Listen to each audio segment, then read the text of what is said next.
하더라. 완결됐어. 이게 뭔데? 이제부터 작품도 못 봐. 문화재로 배우는 근대 이야기 시작하겠습니다. 음.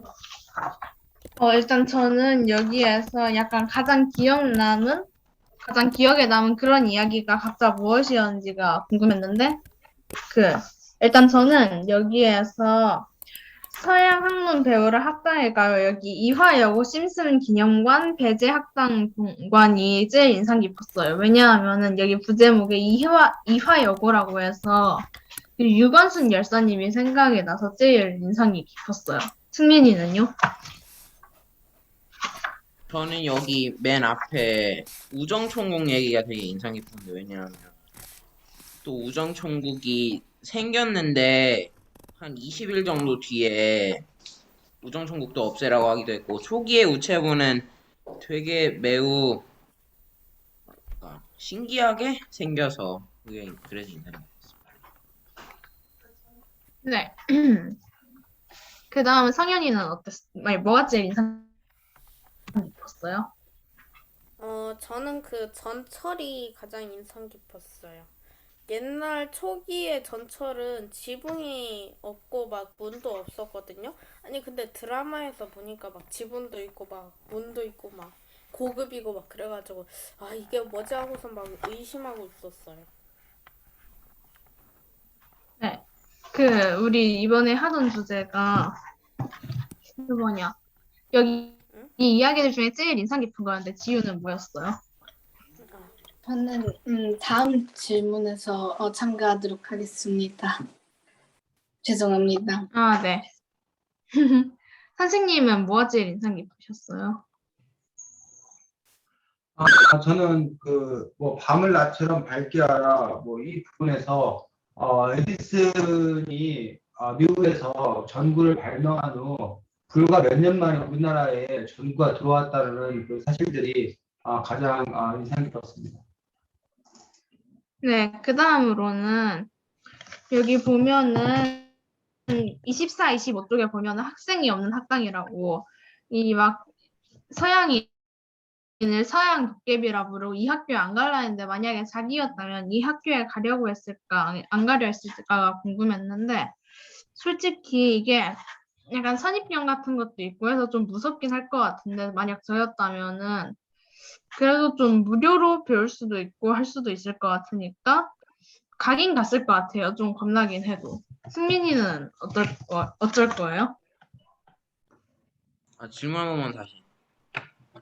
여기 24, 25쪽에 보면 이, 이 학당에 약간 서양인이 세워서 이게 약간 잘 안 올라고 했었잖아요. 사람들이. 만약 자기였다면 어땠을 건지 그 이유와 함께 말해주세요. 그 당시의 관점에서 보자면 외국인들은 살짝 다르게 생겼고 되게 신기해 보이고 또 약간 무서워 보일 수도 있으니까 저도 잘 안 오려고 했을 것 같습니다. 네. 성현이는요? 저는 서양에서 온 막 코쟁이들이 와가지고 막 싱글싱글 웃으면서 막 헐헐헐 하면서 막 학교를 세우더니 막 하는데 뭔가 저는 의심이 되게 많거든요. 그래서 막 대반적 그런 게 있어서 막 무료가 아니라 막 몰래 삥 뜯고 막 그럴 수도 있겠다. 막 또 사람들이 막 우리를 수프에다가 넣어가지고 끓여 먹을 거야. 막 그런 상상을 했을 수도 있었을 것 같아요. 그 당시엔 안 갔어요, 안 갔어요. 네. 그 다음 지유는요? 저는 갔을 것 같습니다. 왜냐면 저는 보기보다 호기심이 많기 때문에 저는 영어도 배워보고 싶고 서양인들이 너무 신기한 것 같아서 그때는 그래서 저는 갈 것 같습니다. 네. 그 다음 선생님은요? 근데 저도 뭐 새로운 세상에 대한 호기심이 있어서 저도 가는 걸 선택했습니다. 네. 그럼 전 이걸로 마치겠습니다. 네, 수고했습니다. 다음 승민이. 여기 49페이지에 이완용이 조약에 국가의 황실의 안녕과 존엄을 보장하는 내용을 넣어야 된다고 주장했는데 만약 자신이 이완용이었었다면 조약에 무슨 내용을 넣자고 했을 건지 저라면 여기서 뭐 백성들 안 괴롭힌다 뭐 백성 삥 안 뜨는데 이런 거 넣었을 것 같습니다. 다음으로 민성이 말해주세요. 그 몇 페이지인지 다시 말해 주실래요? 48, 49 아, 페이지. 저도 사실 이거를 안 하는 게 제일 좋을 것 같긴 하지만 만약에 한다면은 여기 조선시대는 소장농이 대부분이니까 일단 토지 관련으로 여러 가지 많이 약간 토지 관련 쪽으로 많이 협의를 했을 것 같아요. 다음으로 성현이 말해주세요.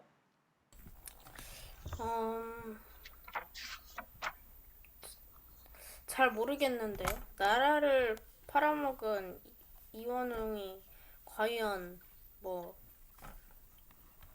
자신이 불리한 뭐 조약 같은 걸 맺을까요?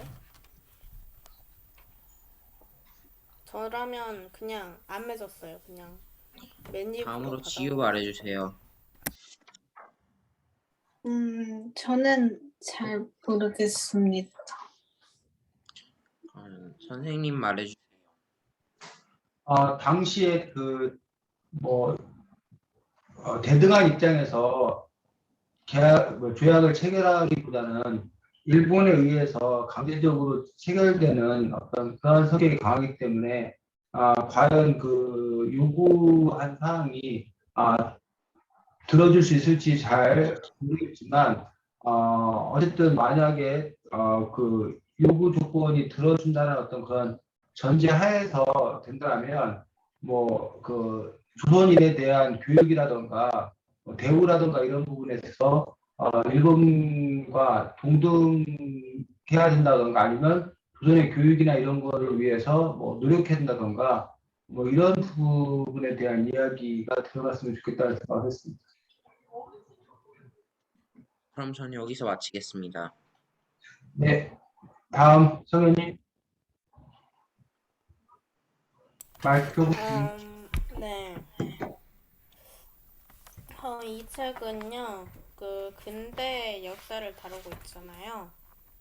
그런데 자신이 이 책의 저자였다면 근대 역사를 썼을지 아니면 선사시대 역사를 썼을지 아니면 뭐 외국 역사를 쓰던가 뭐 어떻게 했을지 뭐 그런 뭐 근대 역사가 딱히 아니어도 되고 자신이 책을 그 역사책을 썼다면 어떤 시기에 책을 썼을지에 대해서 말해보고 싶어요. 저는 막 조선시대 중반이랑 초반 얘기는 다 알고 뭐 사람들이 교과서에서 다 배워가지고 흥미롭게 생각을 안 해가지고 그냥 지나칠 수도 있어요. 그래가지고 돈 버는 입장으로 생각을 해보자면 일본의 문명과 외국의 문명을 다루면서 외국의 전성기 때 어떻게 했는지 해가지고 우리나라가 더 발전하려면 어떻게 해야 하는지에 대해서 써보고 싶어요. 다음으로 승민이 말해요. 저는 우리나라 독립되고 나서 민주화의 운동 그런 데랑 6.25 전쟁이랑 그런 데 쪽 쓸 것 같습니다. 다음으로 민성이 말해주세요. 저는 최근에 관심이 가지게 된 시대가 그 고려 시대라서 고려 시대 쪽으로 쓸 것 같아요, 뭔가. 다음으로 사실은 말해주세요. 사실은 역사책보단 차라리 소설책이 더 좋긴 한데 만약에 쓴다면 고려 시대로 갈 것 같아요. 저는 저희가 일제강점기 때 일본은 뭘 하고 있었는지 일본의 역사를 써보고 싶고 선사시대는 재미없고 다른 역사는 재미없으니까 그 방탄소년단의 역사에서 2013년부터 쓰는 것도 재밌을 거라고 생각합니다. 다음으로 쌤 말해주세요. 네, 이 책이 근대 역사를 쓰는데 그냥 쓰지 아니하고 여러 가지 그 문화재 근대 문화유산을 바탕으로 해서 이렇게 거기에 얽힌 이야기를 쓰는 어떤 그러한 컨셉이 되게 나름 신선했다고 생각하고 제가 만약에 뭐 책을 쓴다라면 저는 뭐 다른 부분보다는 남북 분단 이후에 북한의 역사에 대해서는 사실 우리에게 알려진 부분들이 거의 없는 거라고 생각이 들어서 남북이 앞으로 통일되거나 이러려면 북한에 대해서도 잘 알아야 되기 때문에 북한의 역사, 그러니까 분단된 이후에 북한의 역사가 어떠한지 그런 현대까지 그 1945년 분단 이후에 현재까지 북한의 역사에 대해서 그런 쓰는 책이 있어도 흥미롭겠다라는 생각을 했습니다. 애들이 다 해버려서 여기에서 마치겠습니다. 모두 박수! 왜 박수 아무도 안 해줘? 나 지우야, 지금 치고 있어. 지우야, 안 들려! 빨리 축하해줘, 지우야. 우리 다 축하했어, 성현이한테. 아, 아니, 그거 말고. 성현이가 어제 태어났대, 지우야. 빨리 축하해줘. 에? 쌤이- 쌤, 저 한 살도 안 됐어요. 저는 쌤, 저 13살 말이에요. 13살인데 어제 태어났다고요. 축하. 선생님, 이모티콘으로 축하 이모티콘. 저는 생일이 자, 지우. 저 생일 4개월 4일 남았어요. 지우. 시작해요? 음, 네.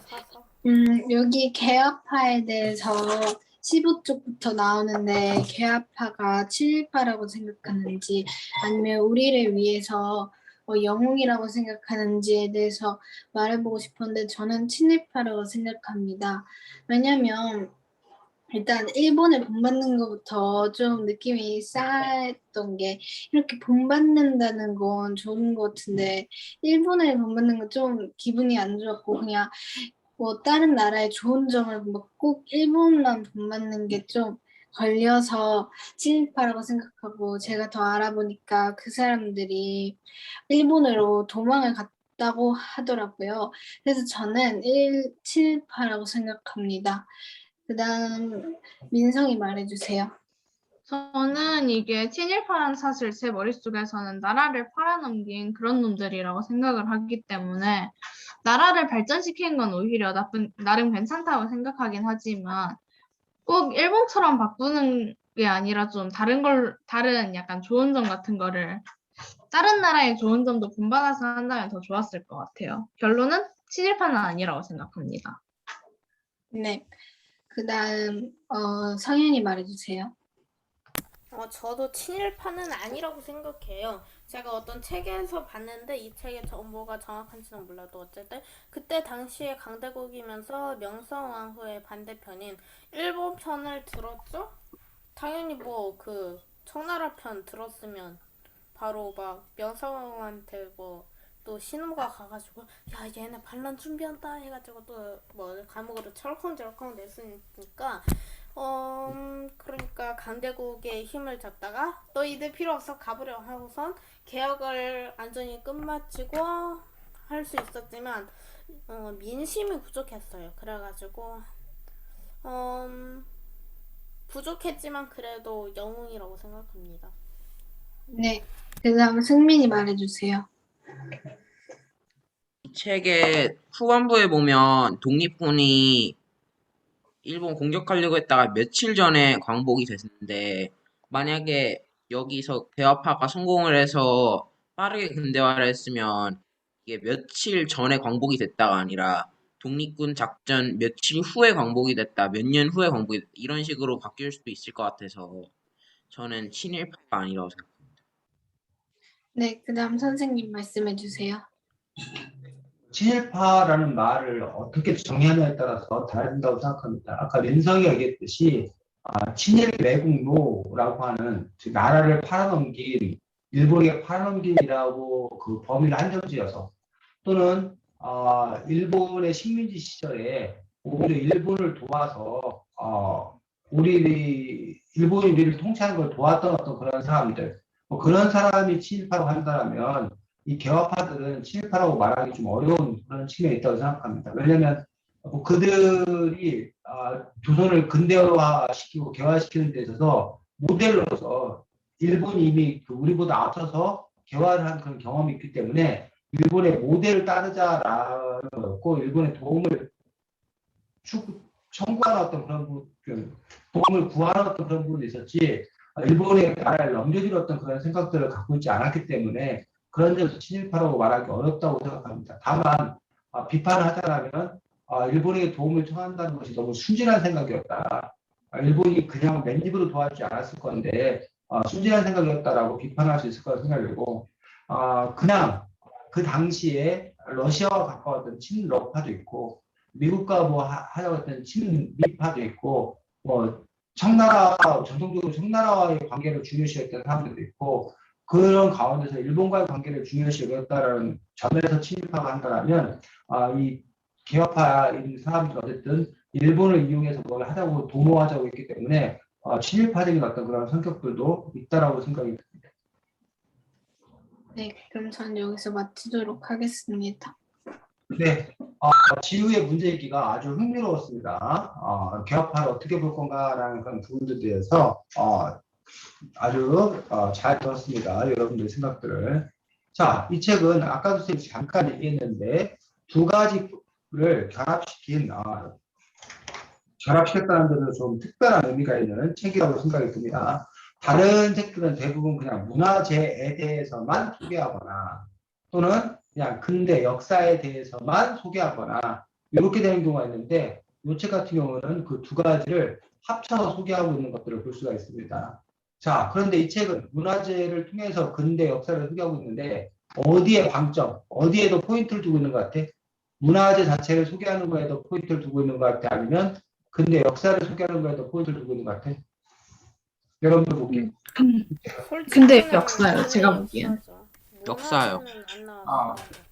상대적으로 사실은 이 책을 보면서 문화재는 그냥 미끼로 내세웠을 뿐 문화재에 대한 체계적인 설명이라든가 이런 것들은 사실 상당히 부족한 그런 부분도 있지 않았나 생각합니다. 다 같이 차례 좀 잠깐 보도록 하겠습니다. 책의 차례 보면 이 책에서 소개되고 있는 그런 문화재, 어떤 건물을 중심으로 소개되고 있는 건가에 대해서만 먼저 이야기 나누도록 하겠습니다. 자, 1단원에서 소개하고 있는 것은 어떤 문화재? 우정총국. 우정천국. 자, 우정천국 우리나라에 어디로 말할 수 있을까? 우정천국. 우체국 본부? 우체국 본부가 되겠지. 우체국 본부에서 지금도 우체국을 이야기할 때 우정사업본부라고 해요. 우체국들의 우두머리 가장 위에 그 본부는 우정사업본부라고 그러고 현재는 과학기술정보통신부 지금 과학기술부가 선생님 하도 명칭이 자주 바뀌어갖고 선생님이 정확한 명칭은 모르겠는데 어쨌든 과학기술정보통신부 산하에 우정사업본부가 있고 그 산하에 이제 우체국들이 있는데 바로 우정총국은 바로 그러한 우체국들의 본부 어떤 그러한 기관이고 이 우정총국과 관련되어서 있었던 역사적 사건은 뭐야? 역사적 사건이 아까 승민이가 얘기했었는데 갑신정변만. 갑신정변이라는 역사적 사건이 바로 이 우정총국을 배경으로 해서 일어나게 돼요. 우정총국이 우체국 업무가 시작되었다는 것을 축하하는 기념 파티, 축하회를 열렸을 때를 기해서 바로 갑신정변, 갑신년에 일어난 정변은 쿠데타야, 쿠데타. 쿠데타가 뭐야? 쿠데타. 군사 반란. 반란을 일으킨 거 그렇지. 근데 이렇게 군사, 무력을 동원해서 정권을 탈취하는 것, 정권을 빼앗는 걸 우리가 쿠데타라고 하는데 우리말로는 정변이라고 얘기하는 그런 부분들을 볼 수가 있습니다. 자, 성현이 이 단어는 문화재가 뭐야? 잠깐만요. 뭐 하십니까? 민성이 이 단어는 뭐야? 말만 잘 듣고. 네? 이 단어 네? 지우야 이 단어는 뭐니? 이화 여고 심슨 김영관이랑 배제학당 공관.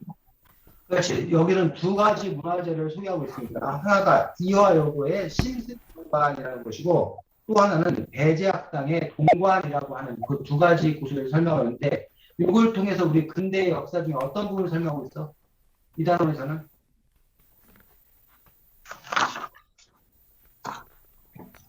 이 단원에서는 갑신정변에 대해서 개화파들에 대해서 얘기하고 있어. 이 단원에서는 뭘 얘기하고 있는 거야? 이 이화여고 신승기정관과 배제학 등 동반을 통해서 약간 공부?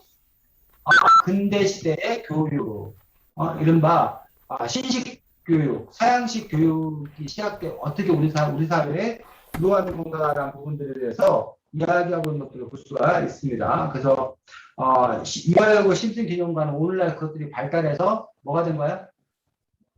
그 이화여고가 오늘날 뭐가 된 거야? 이화여대? 이화여대.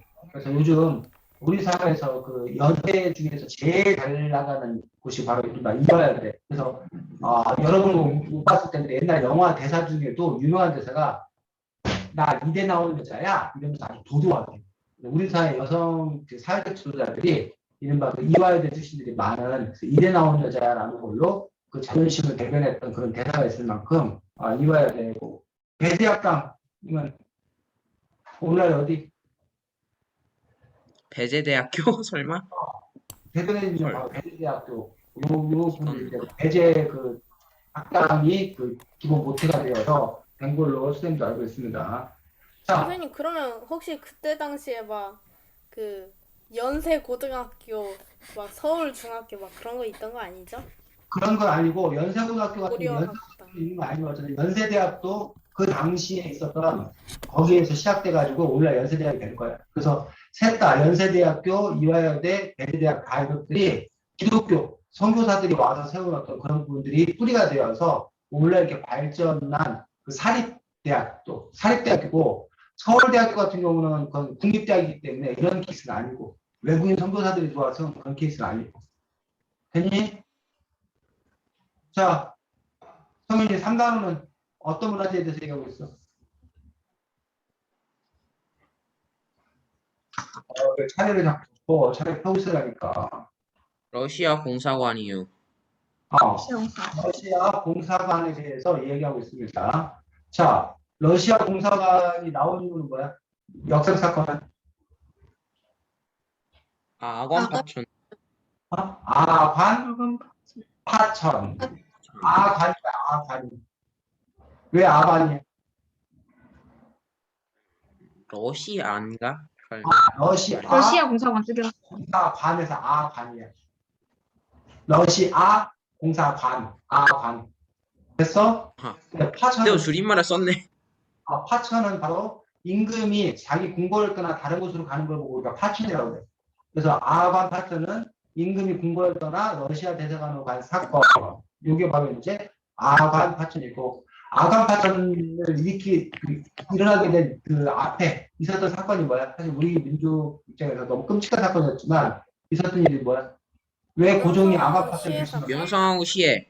그렇지. 명성황후 시해 사건이 벌어짐으로써 언제 일본 분이 쳐들어와서 고종 황제 도 죽일지 모른다라는 그런 두려움에 떠는 나머지 결국은 자신의 생명을 지키기 위해서 자신을 지켜줄 게 누구냐라고 봤을 때 결국은 러시아밖에 없다라고 판단해서 러시아 대사관, 러시아 공사관으로 피해 들어갔던 그것들이 이제 이른바 아반 파천이었고 일본은 원래는 명성황후를 시해하면 고종이 겁먹고 뭐 할 줄 알았어?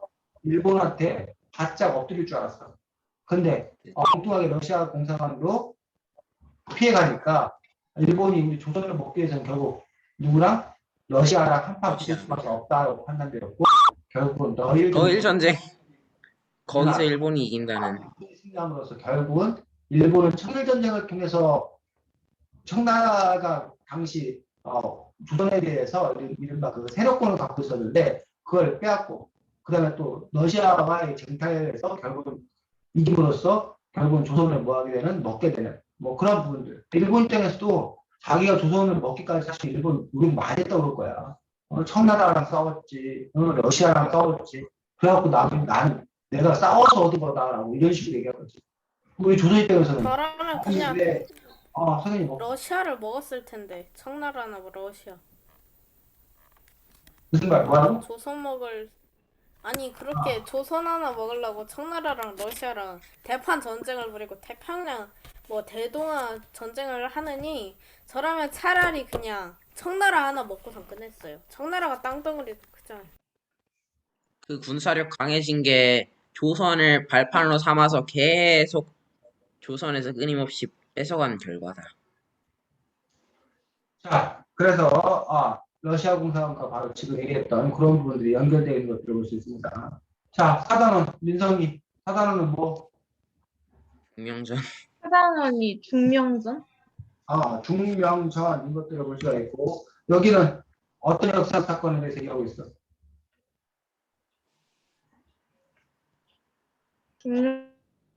중명전이 황실 도서관이에요. 그러니까 근데 여기도 어떤 역사 사건에 대해서 얘기하고 있냐고. 경운의 을사조약이- 불타가 을사조약. 여기에서 그 나랏일을 보고 그랬어요. 을사조약 아닌가? 맞지? 을사조약. 근데 요즘에는 을사조약이라고 안 하고 사조약. 늑약이라고 표현합니다. 왜 조약이라고 표현하고 늑약이라고 표현해? 조약은 쌍방 합의하에 체결된 약속이니까 이건 아니다. 그래갖고 늑약이다. 억지로 맺어진. 그렇지. 을사조약은 우리는 조약 맺은 적 없다는 거야. 우리가 나라와 나라 대 동등한 자격으로서 약속을 한 건 조약이지만 을사늑약이라고 하는 이유들은 일본이 무력 시위, 군대를 동원해가지고 위협적인 분위기 속에서 그것들을 강요했고 또 고동이 뭐하지도 않고 옥세를 지키지도 않았고 그렇기 때문에 우리는 그 을사늑약이다 강제로 그 체결을 당했다. 그렇기 때문에 우리는 그것들을 인정하지 않는다라는 어떤 그런 의미로서 을사늑약이라는 어떤 그런 표현을 쓰고 있고 바로 그 역사의 현장으로서 이제 덕수궁 이야기를 하면서 중명전이라든가 거기 밑에 있는 뭐 석조전이라든가 이런 부분에 대해서 이야기하고 있는 그런 부분들을 또 볼 수가 있습니다. 그 다음 성현이 5단원은 5단원은요 옛 서북 학회 회관이에요. 옛 서북 학회가 여기에 나온 이유는 역사 사건은 뭐야? 건국대학 아니 잠만요. 일제 강점기 때 지어진 교육 첫 학회. 5단원도 몇 단원과 똑같아? 네? 뭐라고요? 5단원도 몇 단원과 똑같아? 아니 안 들려요 쌤. 좀 5단원도 몇 단원하고 똑같냐고. 5단원하고 앞에 나온 단어 중에서 몇 단원하고 같은 맥락이냐고. 2단원. 이거 2단원은 상대적으로 제일 처음, 최초, 그리고 서양인들에 의해서 세워진. 근데 5단원은 우리 국민들이 스스로 독립운동의 어떤 그런 일환으로 세워진 그 차이가 있는 거예요. 이해가? 2단원은 서양 선교사들이 들어와 세운 서양식 학교. 5단원은 우리 민족이, 우리의 뜻 있는 분들이 세운 우리식 근대 학교. 이 부분에 좀 차이가 이렇게 있는 것들을 볼 수가 있습니다. 자, 그 다음 지금 6단원은 서울 역사? 서울 역사가 뭐야? 서울역. 서울역. 서울역에 있는 건물. 우리 역사하니까 조선의 역사 뭐 이런 식으로 혼동할 수 있는데 서울의 역사인데 그 역사가 아니라 서울역에 있는 그 사자가 건물이라는 뜻입니다. 서울역 건물. 이런 그런 걸 볼 수 있고 지금은 뭐 이렇게 현대식 건물로 바뀌었는데 그 옆에 이제 옛 서울 역사가 이렇게 있는 것들을 볼 수가 있습니다. 이 6단원에서 그 설명하고 있는 건 뭐야? 성인이 제일 흥미로웠던 이 6단원이. 6단원에서 설명하고 있는 거는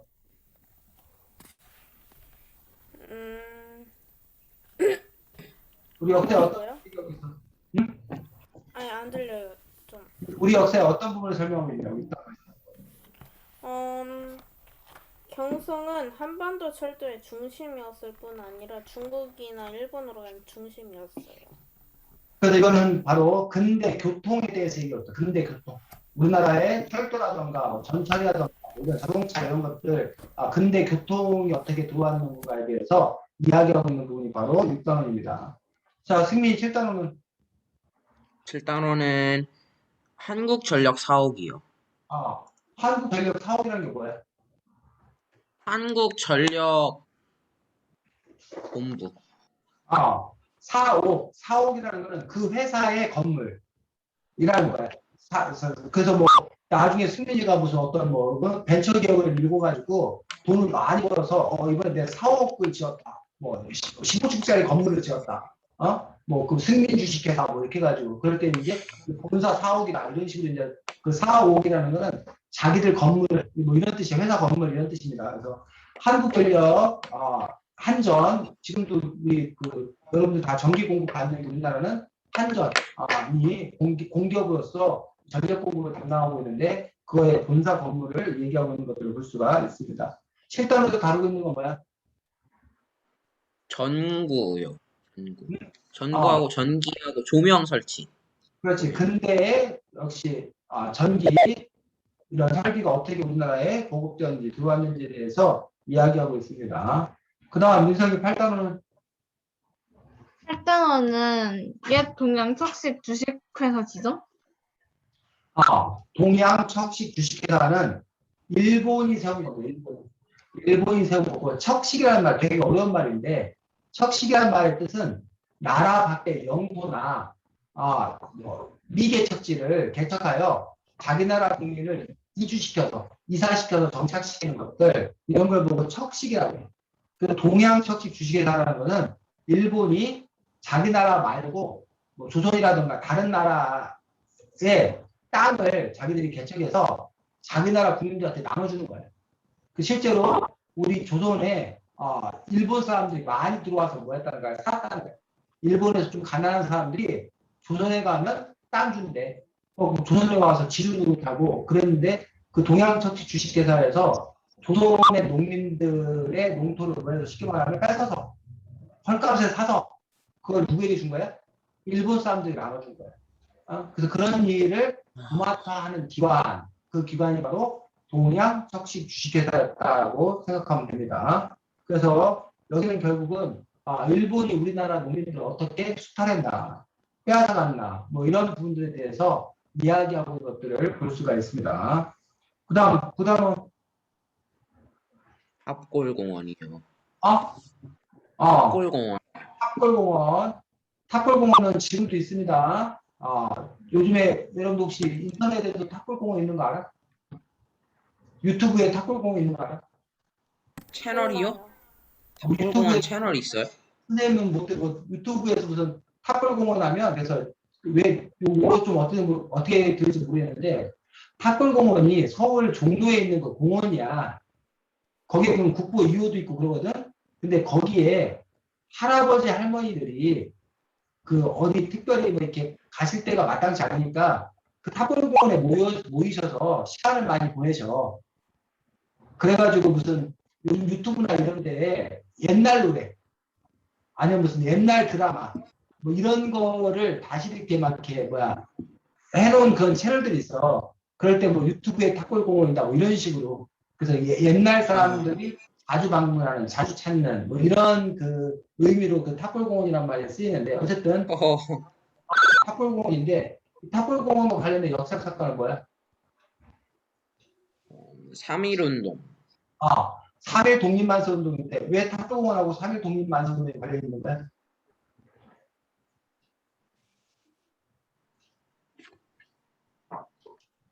응? 3.1운동과 탑골공원이 관계 있는 이유는? 그 탑골공원에서 3.1운동 그 독립선언서랑 목록해서 아닌가? 원래 약속은 탑골공원에 모여서 독립선언서를 낭독하고 거기에서 이제 대한민국 만세운동을 부르기로 약속을 했었어. 근데 이른바 33인의 지도자는 탑골공원에 나타나지 아니하고 어느 음식점에서 거기서 이제 그 독립선언을 하고 바로 그냥 경찰에 자진 신고하는 뭐 그런 부분을 밟았고 어쨌든 탑골공원에 모였던 학생들이나 시민들은 거기에서 이제 대한민국 만세운동을 전개했기 때문에 그 탑골공원이 바로 3.1운동이 처음 출발점, 시작점으로서 의미가 있는 곳을 볼 수가 있습니다. 자, 그 다음에 지금 10단은 서울시청 청사. 서울시청 청사. 여기도 대전에도 대전시청 있지. 지금 대전시청 어디 있는지 알아? 대전시청 어디 있어, 당연히. 부성구청 어디 있는지는 아는데. 부성구청 어디 있는지 알아? 대전시청 둔산동에 있어요, 둔산동에.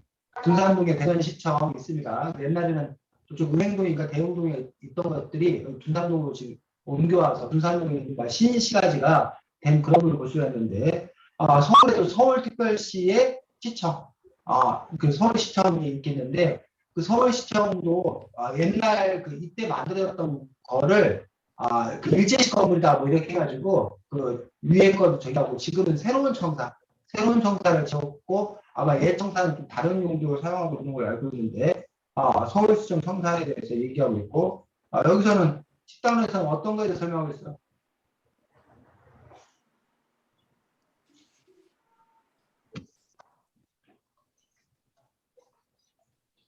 근대화되는 서울? 그치. 서울에 대해서 얘기하고 있지. 서울이 일본 사람들이 들어오기 전과 일본 사람들이 들어온 후에 서울의 모습이 어떻게 바뀌었나 서울의 모습에 대해서 10단원에서는 설명하고 있습니다. 11단원 그 제주도 일제 군사시설?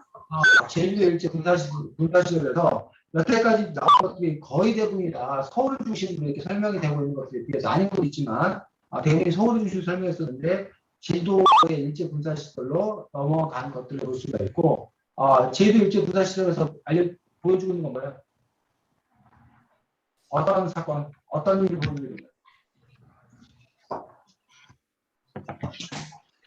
그 전쟁? 일반 태평양 전쟁. 일본이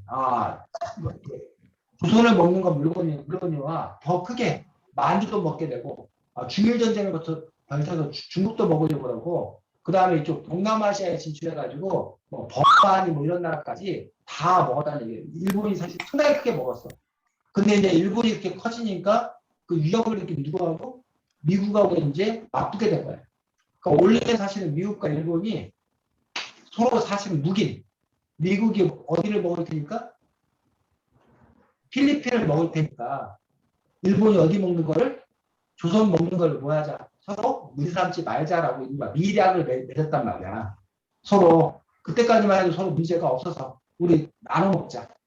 근데 일본이 자꾸 뭐 하니까 세력이 커지니까 미국에 이제 일본을 견제될 필요가 있고 미국이 일본에 대한 어떤 그런 그 석유 수입 이런 것들을 막으려고 그러니까 일본이 더 커지려면 결국은 누구랑 붙을 수밖에 없었던 거야.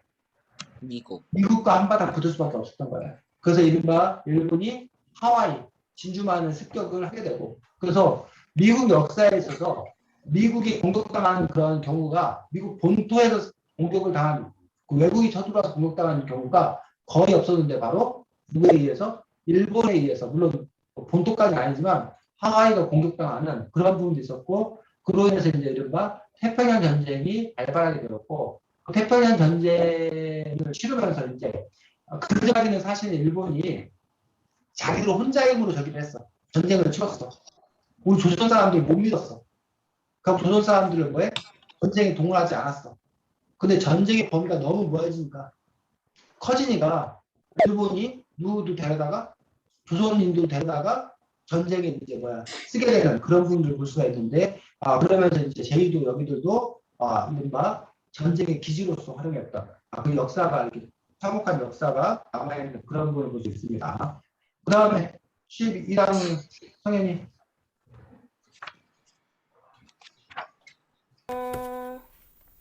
이 경교장이에요. 경교장이라고 얘기하는데 경교장은 누구 경교장은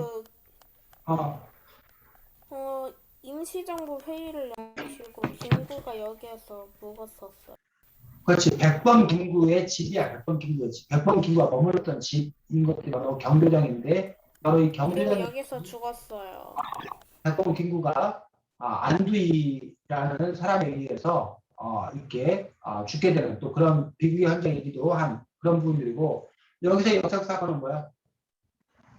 어떤 역사를 다루고 있어? 우리나라 광복 후에 그 광복군.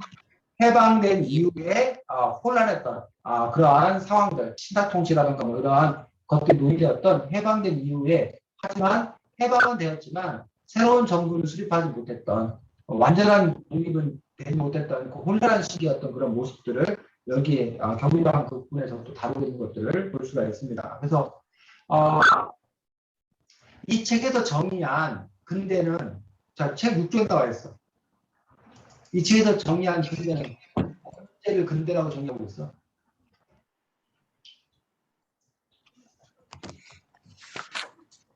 전통사회의 특징이 사라지면서 새로운 변화가 나타난 시대요. 그래서 굳이 시점을 말한다면 언제부터 언제까지는 근대라고 정의해서 있지? 일제강점기? 아니, 책에 나와 있다고 이쪽에. 1876년부터 1945년까지. 그럼 1876년이 어떤 일이 있었던 거야? 역사 사건이. 강화도조약 맺었어. 주주야. 그렇지. 오, 화면공. 1876년에 광화도 조약을 맺게 되었고, 그때부터 시작해서 언제까지? 1945년 광복 독립할 해방까지. 때까지. 해방 때까지 우리가 근대라고 이러는데 왜 강화도 조약이 근대의 시작이라고 봤을까?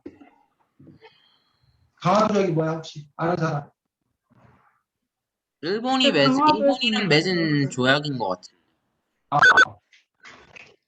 자, 여러분이 이걸 이해하려면 그 전까지 이른바 흥선대원군이 아, 맞아. 척화비. 고종이 어리다는 이유로 흥선대원 아버지인 흥선대원이 대신 섭정을 하고 있었던 어떤 그러한 상황이었고, 그렇지 신민이가 얘기했듯이 척화비를 세워서 서양 세력들을 막고 있었던. 옛날에는 우리가 이걸 보통 뭐 세국 정책이다라고 했던 그런 부분들에 또 있었다는 거예요. 자, 그 전에 또 이른바 서양인들은 우리나라에 대해서 끊임없이 이른바 러브콜, 우리나라를 이렇게 개방하기 위해서 계속 통상을 요구했었어. 뭐 어쨌든 그런 일이 있는지 모르겠지만 그 일환 중 하나가 뭔가 병인양요라는 사건이었어요. 병인양요라는 사건이 어떤 사건이야?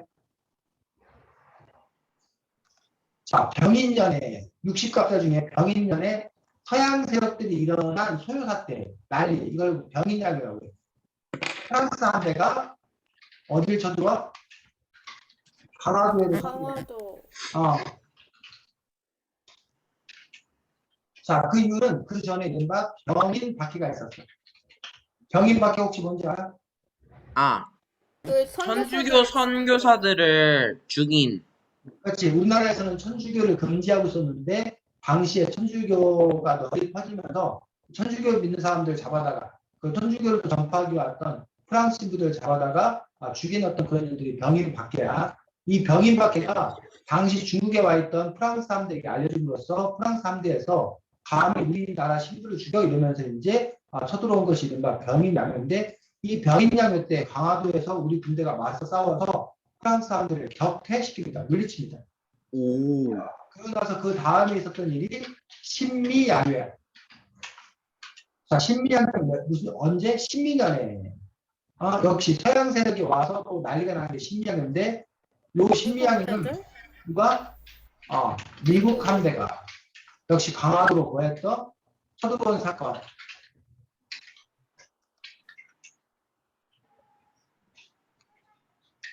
자, 얘들은 왜? 그 전에, 몇 년 전에 무슨 일이 있었냐면, 무슨 일이 있었어? 쌤 지금 갑자기, 이름이 생각이 안 났었네. 제너럴 셔먼호. 제너럴 셔먼호라는 미국 상선이, 즉, 미국 상선이나 미국 무역하는 어떤 그런 배가 대동강 쪽으로 거슬러 올라와서 자꾸 우리는 꺼지라고 귀찮다고 물건 안 산다고 그러는데 자꾸 이제 뭐 하라고? 물건 사라고, 뭐 교역하자고 하는 어떤 그런 과정에서 마찰이 생겨서 제너럴 셔먼호는 우리가 그냥 뭐였어? 불질러 버렸어. 그 사건을 빌미로 미국 함대가 강화도 쳐들어온 사건이 신미양요인데 역시 어떻게 됐다는 얘기야? 우리 조선군이 맞서 싸워서 물리쳤던 그런 부분이 바로 병인양요, 신미양요예요.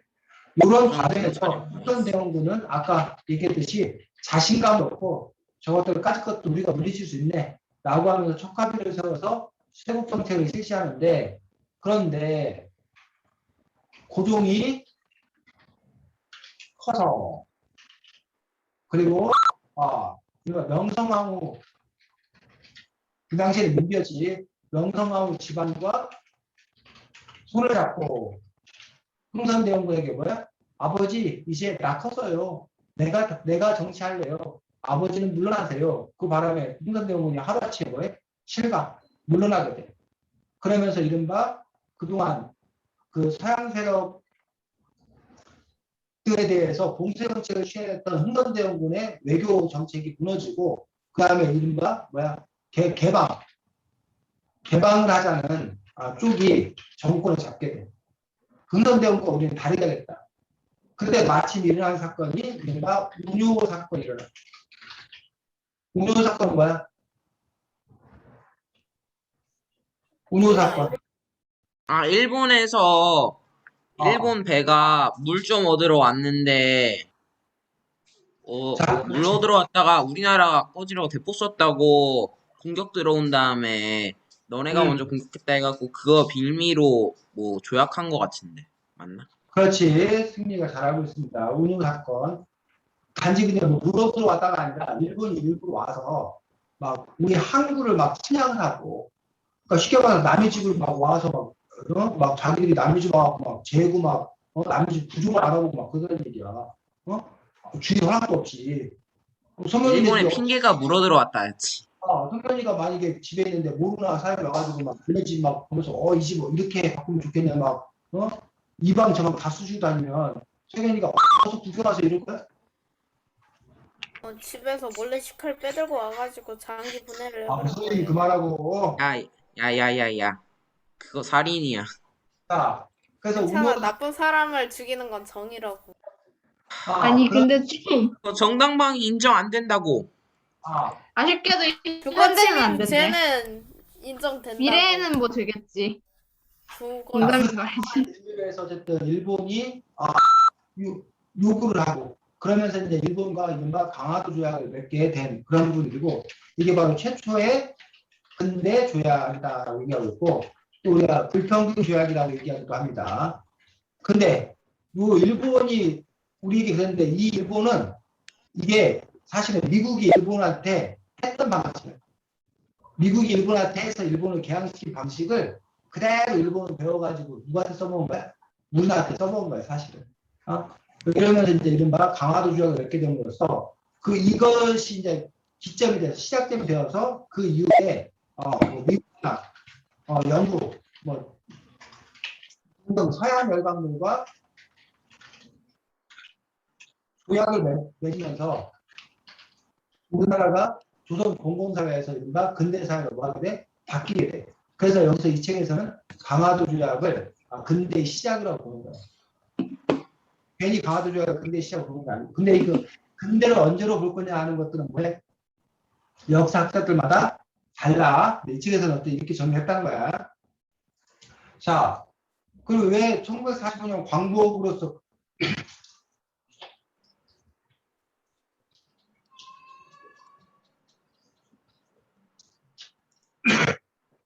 광복으로 끝났냐? 자, 이 다음에 뭐라고 불러? 현대. 현대? 지금 현대시대라고 현대자동차. 그런 부분들을 볼 수가 있습니다. 그래서 현대모비스. 최근에서 1876년부터 1945년까지니까 약 몇 년? 약 70년 정도. 70년 정도를 근대의 시기로 보고 사실은 이 근대의 시기가 연도수로 보면 70년밖에 안 되지만 사실 우리 역사책에 아주 많은 부분을 차지할 정도로 그 안에 아주 이렇게 수많은 일들이 벌어졌던 또 그런 시기이기도 합니다. 자, 지우가 이 근대 역사 중에서 제일 관심 있거나 아니면 제일 좀 이해가 안 되는 파트가 어느 분이었어요? 지우. 이해가 안 되는 거는 잘 모르겠고 관심 있는 파트는 그 개화파 그쪽이랑 또 김구 선생님에 대해서 되게 많이 알고 싶었는데 거기 조금 나와가지고 되게 많이 나올 줄 알았는데 그래서 좀 아쉬웠어요. 자, 그러면 그 얘기 잠깐 하도록 하겠습니다. 먼저 자, 지금 개화파에 대해서 얘기를 했는데 개화파 얘기하려면 아까 누굴 얘기하려면 갑신 정변을 얘기를 해야 돼. 자, 아까 강화도 조약을 맺었다고 그랬지. 그러면서 이제 일본이 뭐라고 그랬냐면 야, 조선 우리나라에 와서 우리나라가 얼마나 발달했나를 뭐라 봐라. 이렇게 얘기했어. 그 일본을 가서 봤더니 정말 일본이 뭐였어? 발달했어. 발달했다. 일본은 서양 근대화를 해서 서양 문물을 받아들여갖고 발달해 있는 거예요. 그래서 우리나라가 일본한테 가서 제일 먼저 배우고 한 게 바로 뭐냐면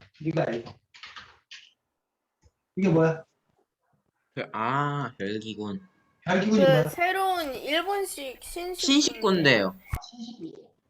새로운 신식군대고 그 신식군대가 들어오면서 신식군대를 어떻게 가르쳐야 될지 이런 거 보니까 일본군 장교도 와서 신식군대를 가르친 거예요. 자, 신식군대가 있으면 90군대가 있었겠지. 옛날 군대가 있었겠지. 근데 문제는 근데 밀려. 기존 도는 똑같은데 신식군대한테 잘해주느라고 90군대한테는 뭐 하는 거야? 월급도 주지 잘못해주는 말는 거야. 그러니까 누가 열받아?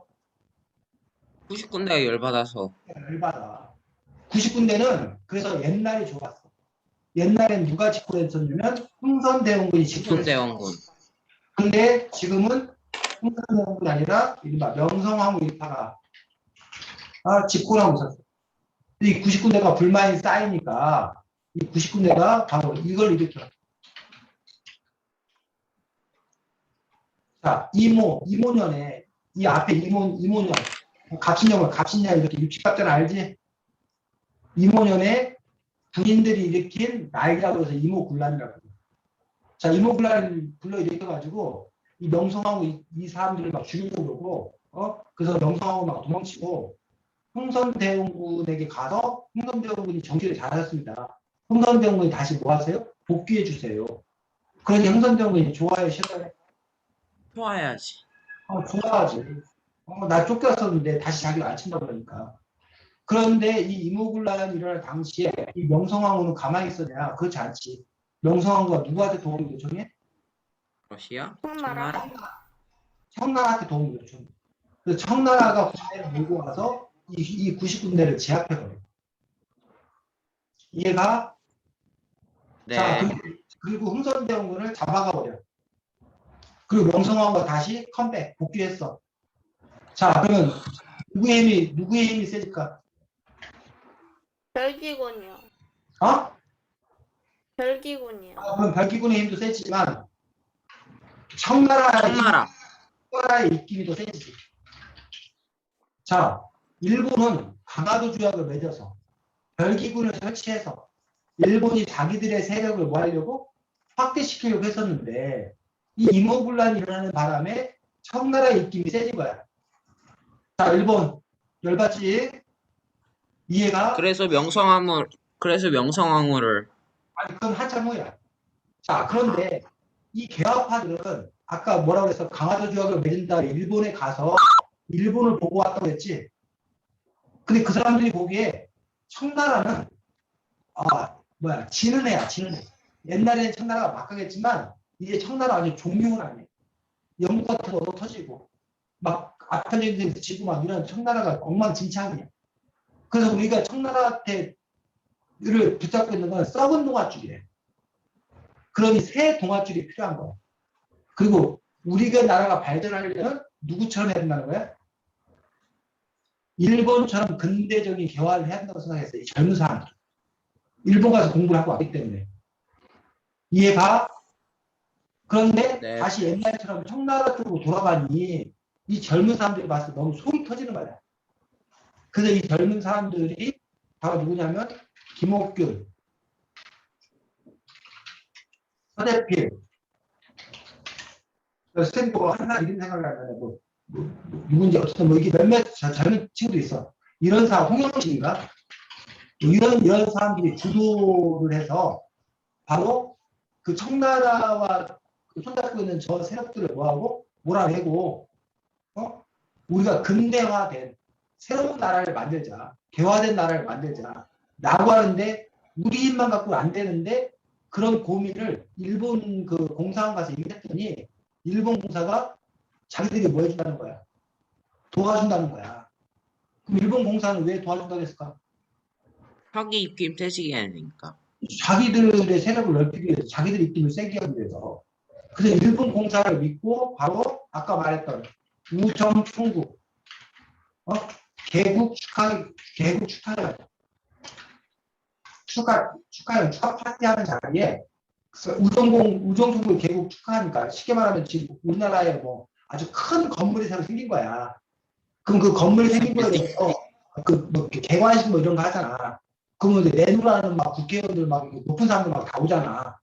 그 사람들이 한 자리에 모였을 때 그때 그 사람들이 뭐한 거야? 제거한 거야. 이해가? 그래서 그렇게 해서 쿠데타를 일으킨 거예요. 그래서 실제로 성공을 했어. 그런데 며칠 만에 3일 만에 이번에도 명성황후 일파가 또 누구에게 도움을 요청해? 청나라요. 또 청나라. 청나라 군대가 몰려와. 그러면 김목준, 수레크, 홍영식 이런 사람들은 누가 도와줄 줄 알았는데 일본. 일본이 도와주는데 일본이 보니까 생각보다 너무 많은 청나라 군대가 몰려오는 거야. 괜히 거기서 붙었다가 하는 자기들이 깨질 것 같아. 근데 일본이 그냥 뭐해? 손 뗐어. 손절. 그러니까 김옥규 수레필은 황당하지. 그래서 결국은 이 3일 만에 결국은 내 잡았던 정권이 몰락해. 그래서 그때 생긴 말이 뭐야? 3일 천원. 3일천원. 3일 천하라는 말이 그때 생긴 거야. 그리고 이 김옥규 수레필 이런 사람들은 거기다가 어떻게 돼? 반란을 일으킨 사람을 잡아 죽이니까 뭐 어디로? 일본으로 도망을 친 거지. 이해가니? 그럼 여전히 그 누구의 힘이 세? 여전히 청나라의 힘이 센 거야. 그 일본 입장에서는 청나라의 힘이 세서 이거 어떻게 되냐 생각하고 있었는데 그 이후에 이제 뭐가 있냐면 동학농민혁명이 일어나. 동학농민운동이 일어나서 서울로 막 서들어온다고 하니까 또 정부가 동학농민운동을 막을 힘이 없는 거야. 정부는 이제 깨지는 거야. 와, 질리지도 않나. 또 누구한테 또 도움을 요청해? 청나라. 또 청나라한테 청나라 아주. 또 청나라한테 도움을 요청하니까 이번에는 일본이 청나라가 오면 자기들도 오겠다 해서 일본 군대가 대대적으로 와. 그래서 동학농민운동을 진압하러 왔다고 했는데 청나라가 일본이 와갖고 자기들끼리 전쟁해버려. 그게 뭐야? 청일전쟁이에요. 청일전쟁. 그래서 이 청일전쟁에서 누가 이겨? 해펜. 일본이 이깁니다. 일본이 이기면서 바로 일본이 세력을 차지하게 되는 그런 부분을 볼 수 있다는 거지. 자, 그래서 지금 이게 우리 근대의 쭉 역사인데 이런 식으로 이 역사가 그냥 따로따로 있는 것이 아니라 이 역사가 뭐 된다고? 꼬리에 꼬리를 물고 연결된다고. 그때 여러분이 역사를 이렇게 따로따로 외우려고 하지 말고 그 전에 어떤 사건이 있었는지 그 어떤 사건으로 인해서 그 다음 사건이 벌어졌는지 이런 그 관계를 여러분들이 잘 알면서 책을 읽을 때 조금 더 잘 이해할 수 있을 거다. 그래서 여러분들이 이 김옥빈이나 서재필 이런 사람들이 그 당시에 왜 이런 일들을 했었는 건가라는 부분들은 선생님 생각에는 아까 말했듯이 뭐 특별히 일본에게 우리나라를 팔아먹으려고 이랬다고 생각하지 않아. 그 사람들이 생각하기에 당시 우리나라 조선이 발전하려면 도대체 어떻게 해야 되는 건가 라는 부분에서 그 사람들이 생각하는 나름의 최선이었다고 생각을 한 거야. 근데 오늘날 결과적으로 봤을 때 오늘날 우리의 관점을 봤을 때 특히 지휘의 관점을 봤을 때는 왜 일본에다 도움을 쳤네 바보 멍청이 같은다고 나하고 지휘는 뭐 하는 거고 판단하는 거고 그 당시에서는 일본이 그럴 줄 알았나 라고 얘기를 하는 거고 자 그렇다면 이런 일들이 과연 그때만 그랬겠냐라는 게 지금은 그러지 않냐라는 게 지금도 마찬가지예요. 지금도 우리나라가 외교를 어떻게 해야 되냐를 둘러싸고 우리나라 안에 갈등이 있어. 우리나라는 늘 선택을 요구받아. 어디와 어디 사이에 지금 선택하라는 거야, 우리나라가. 미국하고 어딘가? 미국과 중국. 중국. 미국과 중국 사이에 자꾸 우리는 끼어 있어서 선택을 요구받아. 지금 미국이 최강국이었을 때는 아무 문제가 없었어. 그냥 미국하고만 잘 지내면 됐었어. 근데 지금 자꾸 중국이 또 세지니까. 중국이 저에게 떠올라서 지금 갈등 관계를 맺어. 그래서 지금 줄서기 하는 거야. 일본은 확실히 미국과 줄서기를 했어. 그 미국, 일본이 같은 데에서 미국, 일본, 호주, 한국 이렇게 편먹고 중국을 뭐 하자는 거야? 맞서고 견제해 준다는 거예요. 그럼 우리가 미국, 일본, 호주, 한국하고 이렇게 같이 펴놓고 맞서는 게 간단해. 근데 왜 우리가 거기에 선뜻 못 가고 거기에 들어가면 안 된다고 주장하는 사람들이 있는 거야. 그 이유가 뭐야? 왜 그런 것 같아? 왜 미국, 일본, 호주랑 손잡고 우리가 중국을 견제하면 되는데 왜 우리는 그러지 못해? 그런 선택을 과감하게 못하는 거야. 그 재팬 그 일본 때 예전에도 아, 일본이 꼴 보기 싫어서? 뭐 그럴 수도 있고 또 다른 이유, 그거보다 더 큰 이유는 정이 뭐 하려고 했어? 예전처럼 또 휘말려서 어떻게 당할까? 자, 가장 큰 이유는 돈 때문에. 지금 현재 우리나라가 어느 나라한테 돈을 제일 많이 벌고 있어? 중국 중국과 우리나라의 무역 규모가 제일 커. 만약 근데 중국과 우리가 차을 지면 대립을 하게 되면 우리나라 전체 경제의 한 3분의 1 정도 날아갈 수도 있어. 그렇게 되었을 경우에 우리가 그런 손해를 감수해야 되는 얘기. 그런 점에서 우리가 그런 손해를 감수하지 않기 위해서는 중국의 눈치도 잘 봐야 된다는 거예요. 그런 점에서 이제 미국과 중국의 양다른 어떤 선택 사이에서 과연 우리는 어떤 선택을 해야 되는 건가는 아주 어려운 문제를 갖고 있다는 거죠. 또 그 안에서 과연 지우가 말한 대로 일본과의 관계가 거꾸로 오니까 일본과 계속 이렇게 대척해야 된다고 대립해야 된다는 사람도 있지만 아니다. 중국을 견제하기 위해서는 우리가 일본과 뭐 해야 된다. 오히려 손을 잡아야 된다. 또 이런 주장을 펼치는 사람들도 있는 거죠. 그러면 또 어떤 사람들은 일본하고 손잡았다가 또 일본한테 또 강하려고 옛날에 교훈을 못 얻는다. 일본들하고는 절대 가까이서 안 된다. 라고 또 주장하는 사람도 있는 거죠. 그래서 그런 점에서 과연 우리가 어떤 역사를 판단할 건가라는 부분들, 어떤 외교를 판단할 건가라는 부분들은 앞으로 우리의 과제일 수밖에 없다고 생각이 듭니다. 자, 다음 주에 우리가 긴김밥 그 책을 할까 생각했었는데 뭐 여러 가지 사정으로 긴김밥은 우리 여기서는 못할 것 같고 혹시 개인적으로 긴김밥 책을 그래서 읽은 사람은 다음 주 토요일 날 우리가 그 작가의 만남이 있거든. 그래서 혹시 그 참여할 수 있는 사람들은 선생님한테 얘기하면 거기에 그 작가의 만남에 신청할 수 있는 신청 코드를 보내주도록 하겠습니다. 관심 있는 사람들 얘기하면 되고 다음 주에는 그냥 원래 예정돼 있던 책 자전거 도둑이라는 책입니다. 자전거 도둑. 그래서 박완서 선생님이라는 소설가인데 박완서 선생님이 쓰신 자전거 도둑이라는 단편 동화집입니다. 한 5편 정도의 창작동화가 실려있는 단편 동화집인데 그 책까지 하도록 하겠습니다. 선생님 이해했니? 긴김밥 얘기는 없었던 걸로 지우야. 개인적으로 관심 있으면 선생님한테 얘기해. 그러면 선생님이 참가 신청 그 꼭 알려주겠습니다. 자, 수고했고 다음에 또 보겠습니다. 네, 알겠습니다. 안녕히 계세요.